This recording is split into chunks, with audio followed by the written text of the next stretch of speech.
आज के कार्यक्रम के अध्यक्ष श्री सुरेश चंद्र गर्ग जी, कार्यक्रम के मुख्य अतिथि सीए संजय जी और स्वागत अध्यक्ष डॉक्टर डीबी शर्मा जी तथा आज जिन संस्थाओं को सम्मानित किया गया उन संस्थाओं के सभी आदरणीय सम्माननीय प्रतिनिधिगण व उपस्थित मातृशक्ति एवं संज्ञान तथा संस्कार भारती व अन्य संगठनों के सभी कार्यकर्ता अधिकारी बंधु व बहनें, डॉक्टर साहब ने कहा कि 22 तारीख को रामलला स्थापित होने वाले हैं। उसमें मुझे भी स्थापित करने की बात कर दी उन्होंने। तो मैंने डॉक्टर साहब से कहा मैं स्थापित ही हूँ, आप चिंता मत करिए। हाँ, और दूसरी बात की वहां स्थापित होने के लिए मुझे ऊपर जाना पड़ेगा पहले तब मूर्ति बनती है। भारत में जिंदे की मूर्ति नहीं बनती है तो मैं उनको बता रहा था ये बात।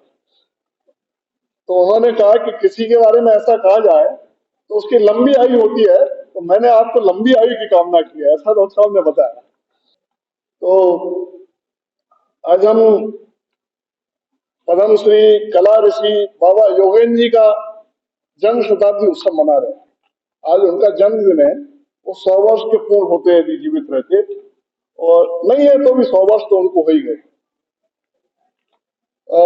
मेरे मन में जिसे ऐसी आ रहा था, घर में बाबा किसको कहते हैं? भाई भी होता है, माँ भी होती है, बहन भी होती है, पिता भी होती है, उनका संरक्षण रहता है, उनका मातृत्व रहता है, स्नेह रहता है। लेकिन बच्चा किसी की गोद में जाता है तो किसकी गोद में जाता है? सबसे पहले तो या तो माँ की गोद में जाएगा या फिर बाबा की गोद में जाएगा, बाबा दादी की गोद में जाएगा। तो भारतवर्ष में बाबा शब्द ये स्नेह का भी परिचायक है।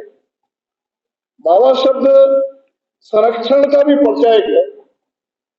बाबा इसमें वरद हस्त भी है, बाबा इसमें सीख भी है, और जो कुछ शब्द प्रयोग करें, जो संस्कार भारती के लोग हैं, मुझसे ज्यादा साहित्य ज्ञान सब, बाबा में सब कुछ है। योगेंद्र बाबा ऐसे ही थे। वो बहुतों के संरक्षक थे, बहुतों के मित्र थे, बहुतों को उन्होंने सिखाया, खड़ा किया, उंगली पकड़ के चलना सिखाया। और संस्कार भारती के ही कार्यकर्ता नहीं, हम जैसे भी अनेक कार्यकर्ता उनकी गोद में बैठकर रो सकते थे, क्योंकि हंसने के लिए गोद बहुत मिल जाती है, रोने के लिए गोद नहीं मिलती। रोने की गोद वही मिलती है जहां भरोसा होता है। तो बाबा योगेंद्र जी सब कार्यकर्ताओं के भरोसे भी थे। ऐसे बाबा योगेंद्र जी का आज हम जन्म शताब्दी वर्ष मना रहे हैं। मैं बांकीलाल जी से प्रातःकाल पूछ रहा था तो वर्ष भर ये कार्यक्रम चलेंगे क्या? उनके लिए आगे भी बहुत सारे काम है, इसलिए वर्ष भर तो शायद चलाना संभव नहीं होगा। लेकिन आज अधिकांश प्रांतों में उनकी जन्म शताब्दी का कार्यक्रम इसी तरह से आयोजित हो रहा है। आगरा चूंकि उनका केंद्र था, इसी आगरा में थोड़ा एक विशेष रूप से कार्यक्रम हम लोगों ने किया है।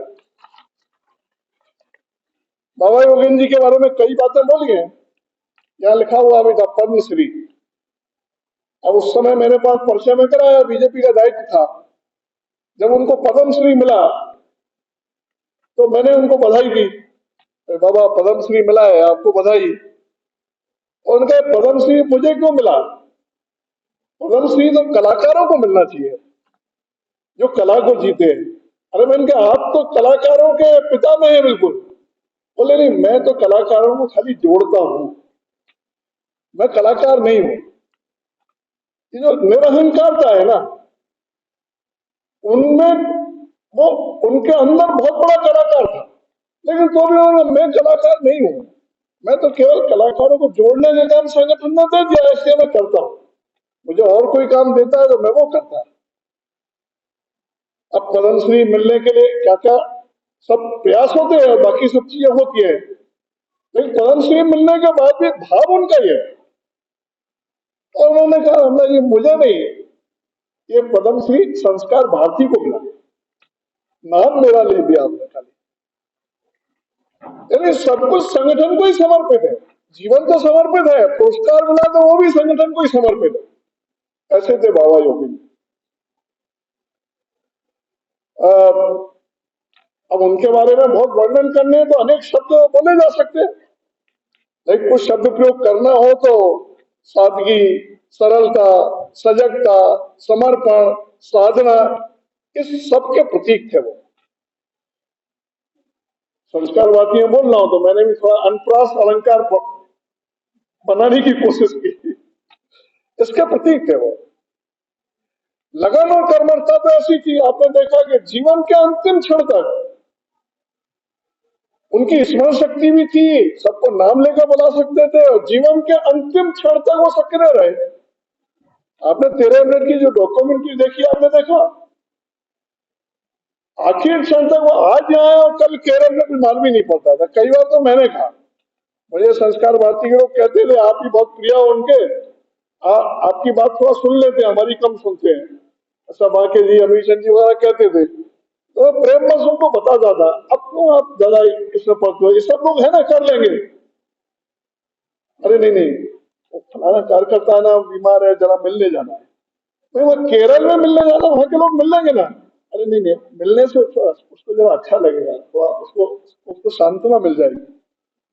कार्यकर्ता से मिलने के लिए केरल जा रहे हैं।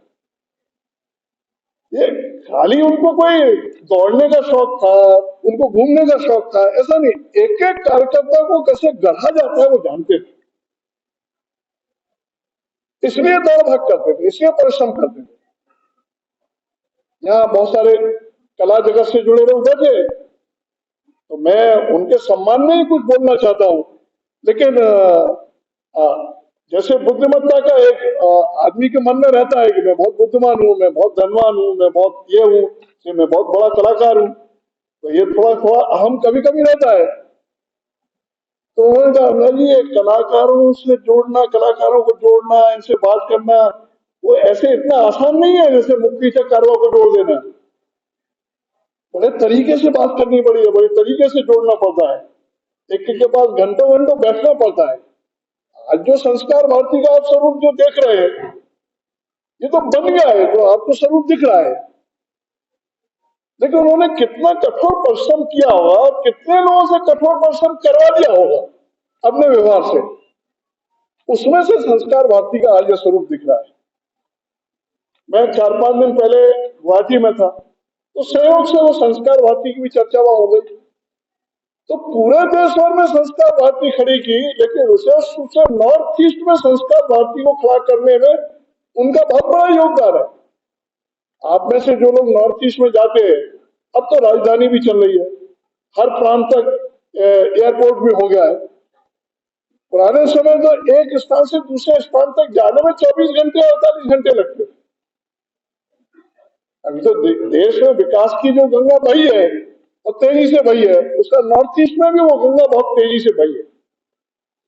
लेकिन उस कठिनाई में भी से भी जाना, खाने पीने की वो समस्या, बाकी सब समस्या, उसके बाद भी उन्होंने खड़ा किया। मैं एक दिन ऐसे ही डॉक्टर कृष्णपाल जी से चर्चा कर रहा था, वो नॉर्थ ईस्ट के प्रचारक थे। उन्होंने कहा, उन्होंने मिजोरम, जिसमें 90% लगभग क्रिश्चियन आज है, मिजोरम में संस्कार भारती का विस्तारक मिला और उसने कहा कि तुम क्या करना है, तुम्हें खाली जैसे आश्रम इधर होते वैसे वो सत्र होते, वो एक पूजा उसकी परंपरा है, सत्र कहते हैं उनको। सत्र में भी नृत्य संगीत होता है, तो सत्र में जो संगीत होता है उसका प्रशिक्षण देने के लिए और मिजोरम में विस्तारक भेजा उन्होंने, सत्र का संगीत का प्रशिक्षण देने के लिए। लेकिन वास्तव में तो उनके मन में था इसके बहाने से मिजोरम में संस्कार भारती खड़ी हो जाएगी। इन्हें आप कल्पना कर सकते हैं, कुछ लोगों को लगता है कि संघ आगे आगे चलता है, पीछे पीछे विविध संगठन खड़े हो जाते हैं, क्योंकि उनको कई बार बने बनाए कार्यकर्ता संघ के मिल जाते हैं।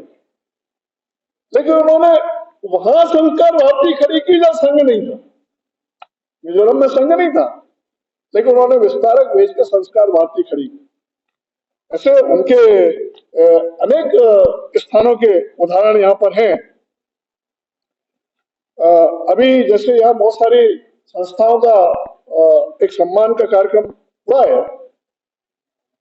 यदि कहा जाए लोक कला, चित्रकला और रंगोली, मैं अनुभव करता हूं तीन विधाओं को तो बाबा योगेन जी ने जो एक नया मुकाम दिया है और संस्कार भारती ने जो नया मुकाम दिया है वो नहीं होते तो इनको वो मुकाम नहीं मिल पाता पूरे देश भर में। है चित्रकला है, बहुत बहुत बड़े बड़े चित्रकार हैं, रंगोली बहुत अच्छी कहने वाले लोग हैं, लेकिन पूरे समाज में रंगोली को ले जाना, पूरे समाज में चित्रकला को ले जाना, पूरे समाज में लोक कलाओं को ले जाना, क्योंकि फिल्मों का प्रभाव तो भारत में है, लेकिन लोक कलाकारों को एक एक को संजो कर खड़ा करना, उनको मंच देना, जैसे बताया गया, नए नए कलाकारों को खड़ा कर देना, युवा कलाकारों को खड़ा कर देना, ये बाबा योगेन जी ने किया, संस्कार भारती के माध्यम से उन्होंने किया। तो ऐसे व्यक्तित्व के वो धनी थे। मैंने अनुभव किया है, कोई कार्यक्रम हो, संघ शिक्षा वर्ग लगता है, कोई और कार्यक्रम लगता है, तो उनके मन में ही रहता था इसको कैसे सजाना, इसको कैसे संभालना, ये सुंदर कैसे दिखे, ये तीन बातें उनके मन में रहती थी। और कुछ मिला नहीं मिला, फूल पत्ते मिले, कंकड़ पत्थर मिले, उसी से सजा देते थे, उसी से सुंदरता ला देते थे, उसी से रंगोली बना देते थे। लोग आश्चर्यचकित रहते थे। फिर उनकी कर्मठता देख के और भी 10 लोग लग जाते थे। आज जब कला क्षेत्र में इतनी संस्थाओं का सम्मान हुआ है, उन्हें कला क्षेत्र को आगे बढ़ाना है, संस्कार भारती के अनेक प्रमुख लोग हैं, तो कला को कैसे जीना, कलाकारों को कैसे सामाजिक काम में लगाना, ये बाबा योगेन जी के इस व्यक्तित्व से हम एक सहज रूप से ही समझ सकते हैं। या उनकी जो डॉक्यूमेंट्री दिखाई गई उसमें आपने देखा ही, एक माँ के प्रति उनके मन में ललक थी, वो धीरे धीरे भारत माता की ललक बन गई। तो विभाजन के बाद जो उन्होंने प्रदर्शनी बनाई, जिसको बाद में प्रतिबंधित किया, वो आपने देखा, और कितने ही विषयों को लेकर उन्होंने प्रदर्शनी बनाई, वो आपने सब देखा। वो भारत की मिट्टी की सुगंध ये कैसे पैदा की जाए, यही उनके मन में रहता था। यहाँ माधव भवन हमारा प्रांतीय कार्यालय बना है, उसकी नींव में वो ईंट थे। और माधव भवन में तो हम लोगों ने देखा है, जो मेरा भी केंद्र आया, वो कहीं जाले साफ कर रहे हैं, कहीं कोई गंदगी है वो साफ कर रहे हैं। जब माधव भवन बना तो नया नया बनता है तो कहीं प्लास्टर हो जाता है, कहीं कुछ हो जाता है। उद्घाटन से 3 दिन पहले वो ऐसा लगे हुए थे, लगता ही नहीं था कि कोई इस स्तर का लगा। ऐसा लगता था कि जैसे कोई निर्माण करने वालों का कोई कर्मचारी, कोई जो वहां उन्होंने सफाई के लिए मजदूर लगाए, वो कोई काम करे। वो पहना हुआ वो सब कोई बाहर से आएगा तो समझ ही नहीं पाएगा, ओ ये बाबा योगेन जी, जानता नहीं है। तो बिल्कुल इस भाव से कि मेरा घर है, कार्यालय है, सबको यहाँ आना है तो सुंदर दिखना चाहिए। अब यह भाव लेकर हमने देखा है, क्या राष्ट्र रक्षा महाशिविर की चर्चा हुई, राष्ट्र रक्षा महाशिविर में प्रदर्शनी लगाने का विचार हुआ, तो ये हुआ कि भाई प्रदर्शनी में पूरे संघ विचार परिवार का प्रगटीकरण होना चाहिए। ये संघ बट वृक्ष, तो बट वृक्ष का चित्र बना सकते थे, वो अच्छे अच्छे कलाकार उनके पास थे, वो स्वयं चित्रकार थे। उन्होंने जी ने ऐसे काम नहीं चलेगा, पूरे प्रांत में ढूंढकर जो सबसे घना बट वृक्ष है उसका फोटो लाकर मुझे, तो हमने ढूंढा पूरे प्रांत में।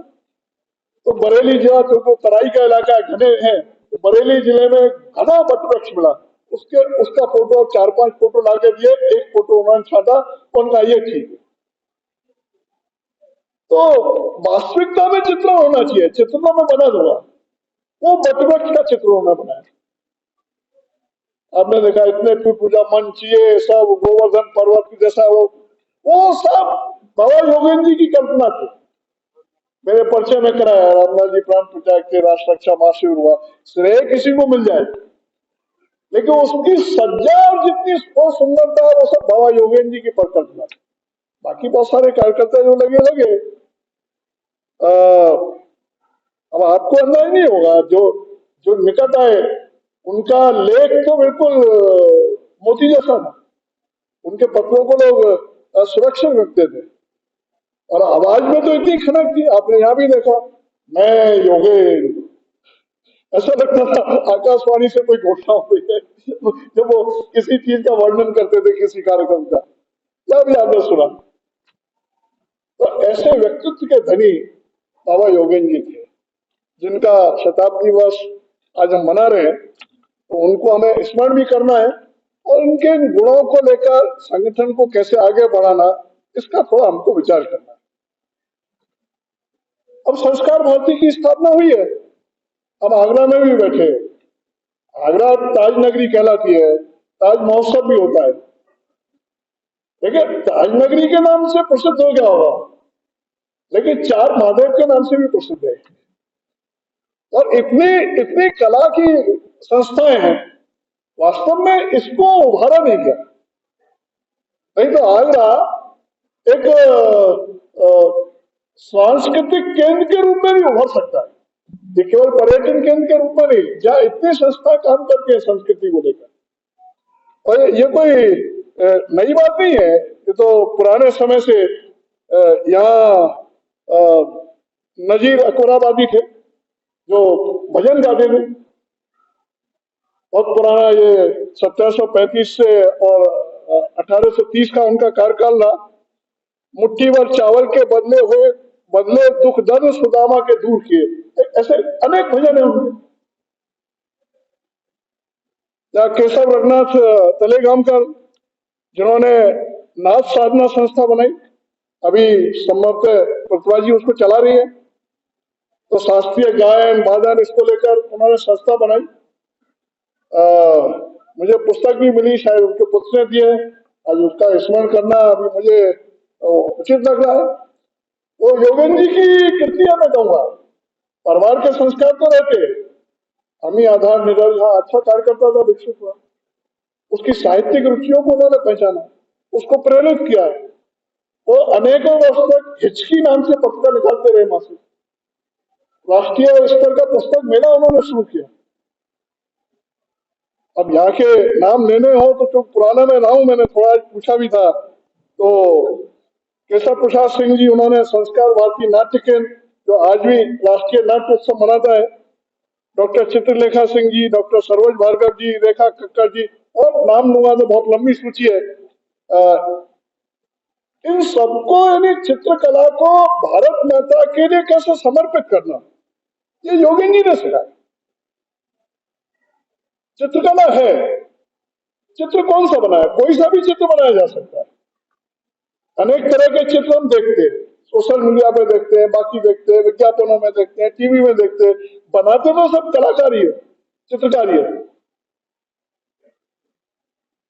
लेकिन केवल मनोरंजन के लिए नहीं, मनोरंजन भी है तो उसमें भारत माता की आत्मा उन्होंने डाली, भारत की मिट्टी की सुगंध चित्र में चाहिए। तो ऐसे ऐसे सैकड़ों हजारों की संख्या में उन्होंने ये सारे लोग खड़े किए। अब मुझे तो कई बार लगता है संस्कार भारती, इसका गठन बहुत सोच समझ कर हुआ। या उल्लेख है नानाजी देशमुख, मान्य भावराव देवरसी, माधवराव देवड़े जी आदि आदि, ऐसे सब लोगों की परिकल्पना, शायद ये बड़े दूरदर्शिता थे। उन्होंने पहचान लिया कि भारत की संस्कृति पर अनेक प्रकार के आक्रमण होंगे, उन आक्रमणों से भारत को सुरक्षित रखना है, तो एक राष्ट्रीय विचारों से ओतप्रोत कला और संस्कृति से जुड़े लोगों का संगठन भारत में चाहिए। 1981 में शुरू हुआ, आज इतने वर्ष की यात्रा में भारत में एक विशेष स्थान लेकर संस्कार भारती खड़ी और भारत की कला संस्कृति को एक दिशा देने का काम करे। तो ऐसा एक संस्कार भारती का स्वरूप बना है। अब यहाँ कला के लोग हैं, वो जानते हैं कि समाज का दर्पण संस्कार होता है और राष्ट्र का दर्पण संस्कृति होती है। यदि दर्पण धुंधला हो गया तो संस्कार और संस्कृति का चित्र भी धुंधला ही दिखेगा। इसलिए संस्कार और संस्कृति को बचाकर रखना ये हर राष्ट्र का कर्तव्य है और हर राष्ट्रीय भावना रखने वाले व्यक्ति का कर्तव्य है। आप में से जो सुधीर जन है, जिनको बहुत ये सब अध्ययन उसकी रुचि है, उन्हें मालूम होगा कि अंग्रेजों के डॉक्यूमेंट्स में मैकाले ने भी ये कहा कि यदि भारत पर लंबे समय राज्य करना है तो यहाँ की शिक्षा और यहाँ की संस्कृति, और केवल उन्होंने नहीं, आजकल आप एक शब्द सुनते हैं कल्चरल मार्क्सिज्म, शब्द बड़े अच्छे अच्छे ढूंढ के लाते हैं, बड़े पॉजिटिव शब्द लगते हैं, कल्चरल मार्क्सिज्म। तो मार्क्स ने भी कहा कि देखो ये आर्थिक वगैरह प्रगति, मजदूरों एक हो, इस सब की चर्चा हम कर रहे हैं, लेकिन किसी देश के मन पर जब तक हम कब्जा नहीं करेंगे तब तक हमको सफलता नहीं मिलेगी। और मन पर कब्जा करना है तो उसकी कल्चर पर कब्जा करना पड़ेगा, उसकी संस्कृति को अपने असर डालना पड़ेगा। इसलिए आजकल मार्क्सिज्म केवल आर्थिक विषयों को लेकर नहीं रहेगा, इसलिए उन्होंने एक नया शब्द दिया, कल्चर मार्क्सिज्म। तो ये सब लोग जानते थे किसी भी देश को प्रभावित करना है तो उसकी कल्चर को नष्ट करना। अंग्रेजों ने भी किया, अंग्रेजों ने देश को बांटा, देश को लूटा और देश में हीन भावना पैदा की, एक इन्फॉर्मिटी कॉम्प्लेक्स पैदा किया। ये तो सांप सपेरों का देश है, ये ज्ञान विज्ञान का देश नहीं है। इन दृष्टाओं ने, नानाजी, बाबराजी, सब लोगों ने इसको अच्छी तरह से समझा और उनको लगा कि आज हम सचेत नहीं हुए तो भविष्य में कठिनाई आएगी। हमें संस्कृति को सुरक्षित रखना ही पड़ेगा, क्योंकि संस्कृति को नष्ट करने वाली संस्थाएं भी विदेशी हस्तक बनकर यहाँ भारत में चल रही है। दुनिया की अनेक वर्ल्ड मार्केट फोर्सेज ये नहीं चाहती कि भारत आगे बढ़े, और इसलिए आप देखते होंगे आजकल anti India narrative, anti Hindu narrative, और जो कोई भी भारत को आगे बढ़ाकर लेकर जाना चाहता है, जो भी हिंदू समाज को एकजुट करना चाहता है, उनके खिलाफ नैरेटिव ये खड़ा करने का प्रयत्न वर्ल्ड मार्केट फोर्सेस करती है। उनके हस्तक यहाँ कुछ लोग हैं जिनको आजकल एक शब्द टुकड़े टुकड़े गैंग बोल दिया गया, टुकड़े टुकड़े गैंग के लोग करते हैं। दुर्भाग्य से होना नहीं चाहिए, लोकतंत्र में हर राजनीतिक दल का अपना महत्व है, लेकिन दुर्भाग्य से अनेक राजनीतिक नेता भी किसी एक सरकार, किसी एक व्यक्ति, किसी एक विचार का विरोध करते करते वो कब हिंदुत्व का विरोध और राष्ट्र का विरोध करने लग जाते हैं, ये नहीं मालूम पड़ता। वो भी उस वर्ल्ड मार्केट फोर्स के हस्तक्षेप से दिखने लगते हैं। और इसे देश में एक तरफ, जैसे उन्होंने कहा 22 जनवरी को रामलला की प्रतिष्ठा होगी, पूरे देश का वातावरण एक राम में बनेगा, बन भी रहा है। एक तरफ वो वातावरण है, एक तरफ सोशल मीडिया वगैरह पर देखोगे तो उसके खिलाफ भी सोशल मीडिया भरा पड़ा है। तो हम समझ सकते हैं कि देश में वो ताकत भी काम कर रही है, साथ सक्रिय है, और दुनिया की कई बड़ी ताकतों की सपोर्ट उन सबको है। अब उन सबके साथ सामने भी खड़ा होना है तो राष्ट्रीय विचारों से ओतप्रोत संगठन भी चाहिए, समाज भी चाहिए, व्यक्ति भी चाहिए, और कला क्षेत्र को विशेष रूप से, क्योंकि कला समाज को दिशा देने का काम करता है। मुझे मुंबई में, मेरा मुंबई हेडक्वार्टर है, फिल्म इंडस्ट्री के लोगों से मिलने जुलने का मौका मिलता है, तो उनसे कहता हूं देखो फिल्म एंटरटेनमेंट भी है, फिल्म एम्प्लॉयमेंट भी है, और फिल्म सोसाइटी को डायरेक्शन देने का भी काम करता है। आप केवल दो काम मत करिए, तीसरा काम भी करिए। और अनेक फिल्में हैं जिन्होंने सोसाइटी को डायरेक्शन दिया है। यहाँ बहुत सारी बहनें बैठी हैं, आज भी जब लड़की विदा होती है तो आपके लोकगीत गाए जाते हैं, लेकिन एक फिल्मी गीत भी गाया जाता है। कौन सा आप सब बता सकती है? या तुझे सुखी संसार मिले, बाबुल की दुआ लेती जा तुझे सुखी संसार मिले, ये फिल्मी गीत है। अब जिसने भी ये गीत लिखा होगा, जिसने भी गाया होगा, जिस फिल्म में भी आया होगा, मैंने एक से पूछा, उन्होंने कहा ये 60 के दशक में शायद एक कोई फिल्म आई थी, उसका ही है। मैं तो उतना फिल्म देखता भी नहीं, उसलिए मुझे जानकारी नहीं। अब इतने भी 50-60 वर्षों से एक गीत चल रहा है और गांव गांव तक पहुंच गया, ये फिल्मों का असर। इसलिए कलाकार यदि अपनी कला का प्रस्तुतिकरण, संस्कार, संस्कृति, ठीक है, कला मनुष्य को उत्साह भी देती है, कला मनुष्य को आत्मविश्वास भी देती है, कला मनुष्य को आनंद भी देती है। आप भजन सुने, भजन गाया जाए, संगीत अच्छा बजाया जाए, तो कितने ही आप निराश हो, मन आनंदित हो जाता है। उसमें नवीनता है, नवीनता है तो वह रमणीयता रहती है। इसलिए अपने यहाँ सत्यम सुदम शिवम सुंदरम कहा गया, और अपने यहाँ तो कहा गया साहित्य संगीत कला विहीन है, साक्षात पशु पक्ष विषाणहीन है। बिना कला संगीत के, जैसे बिना पूंछ और सींग का पशु रहता है, ऐसा है समाज। ये बरातरी नीति शास्त्र में सत्कम में कहा गया। तो कला का इतना महत्व है, लेकिन कला को भी दिशा की आवश्यकता है। वो संस्कार भारती को दिशा देने का प्रयास करें। अब मैंने कहा कि जो ऐसा गलत विमर्श खड़ा करने की कोशिश करते हैं, तो उनकी जड़ें भारत से न जुड़े होने के कारण और वर्ल्ड मार्केट फोर्सेस से प्रभावित होने के कारण उनको राम काल्पनिक लगते हैं। उनको लगता है कि नहीं, अयोध्या में मंदिर को अस्पताल बनाया जा सकता है। उनसे पूछो भाई, अस्पताल बहुत है, और 10 बन गए तो क्या फर्क पड़ेगा? वो कहेंगे मंदिर भी बहुत है, और 10 बन गए तो क्या फर्क पड़ेगा? ये दृष्टि का विषय है।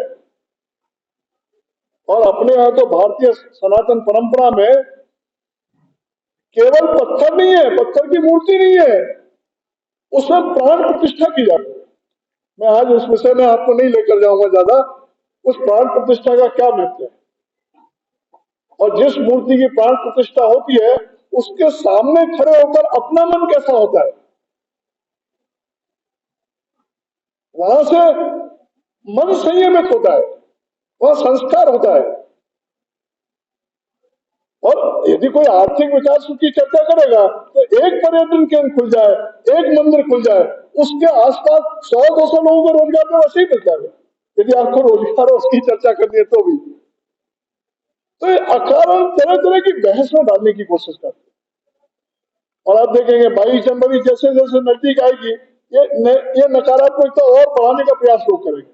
इससे क्या फायदा, इससे क्या फायदा, इसको क्यों बुलाया, इसको क्यों नहीं बुलाया, ये 10 बातें चलेंगी। हमें उससे प्रभावित होने की आवश्यकता नहीं है। हमारे भगवान रामलला आ रहे हैं अयोध्या, उनका आने का स्वागत वैसा ही करना है जैसा युग उस युग में हुआ था। और मैं यह न कर रहा हूं, क्योंकि राम जन्मभूमि तीर्थ क्षेत्र ट्रस्ट ने कहा कि भाई हमारी तो 15 लोगों की टीम है, इतने निमंत्रण पत्र हम बांट नहीं सकते, आप लोग भी सहयोग करिए। तो संपर्क विभाग में ऐसे विशेष लोगों से संपर्क रहता है, तो उनके विशेष लोगों से तो ये निमंत्रण बांटने में थोड़ा आप सहायता करिए। तो कोई विशेष लोगों को निमंत्रण बांटने में क्या, आप आश्चर्य करेंगे। और कई लोगों से फोन पर बात होती है, मतलब जो भी है देश में वातावरण जो बन रहा है वो ऐसा बन रहा है कि सब लोग उस युग में ही चले गए। वो 22 जनवरी को इस रूप में ही देखना चाहते हैं जैसे श्रीलंका से रामलला लौटे थे,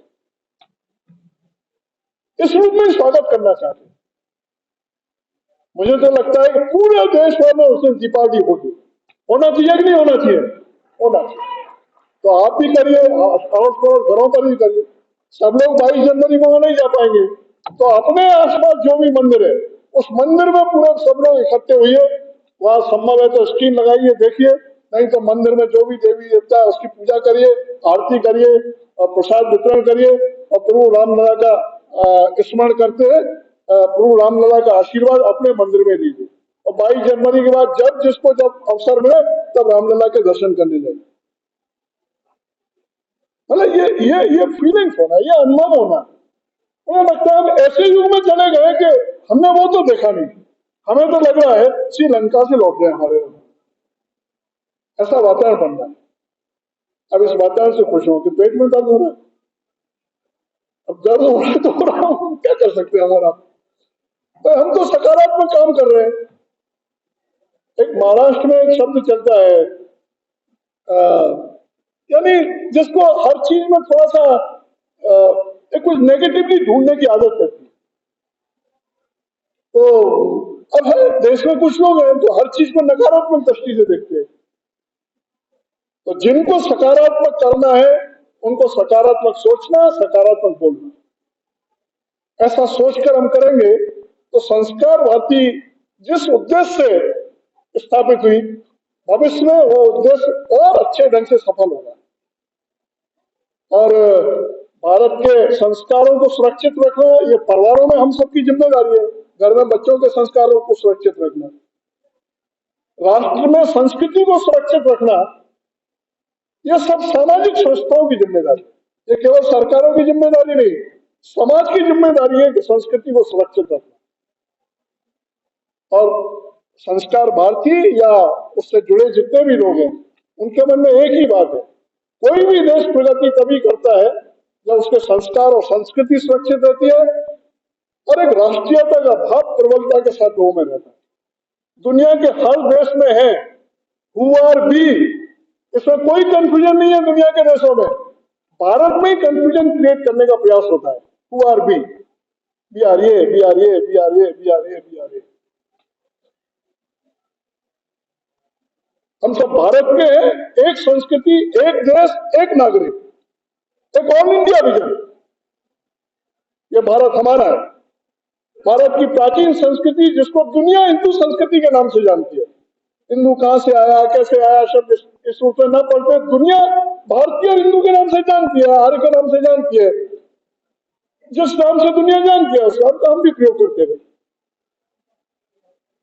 तो उस पर गौरव रखते हुए यदि राष्ट्र प्रथम इस भावना के साथ हमारे सब कलाकार भी खड़े होते हैं, संस्थाएं खड़ी होती है, तो आप निश्चित मानिए अगले 10 सालों में भारत दुनिया को लीड करेगा। ये मैं नहीं कह रहा है, दुनिया के लोग मानते।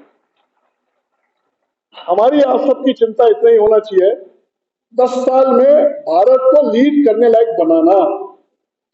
उसके लिए जो कुछ करना आवश्यक है वो करिए। मुझे तो लगता है उसके लिए एक ही बात आवश्यक है, जो संघ में हम गीत कहते हैं, राष्ट्र भक्ति ले हृदय में, हो खड़ा है भी देश सारा, सब समस्याओं को पार करे, यह राष्ट्र विजयी हो हमारा। राष्ट्र प्रथम, ये राष्ट्र भक्ति का बात। मैं 1 मिनट की एक छोटी सी कहानी सुनाकर अपनी बात पूर्ण करता हूं। क्या होता है नेशन फर्स्ट, क्या होता है राष्ट्र प्रथम? ये समाज के सभी वर्गों में भी चाहिए और कलाकारों में भी चाहिए, क्योंकि उनकी कला से समाज को दिशा मिलती है। एक जंगल में आग लग गई तो सब पशु पक्षी इधर उधर दौड़ने लगे। क्या करना?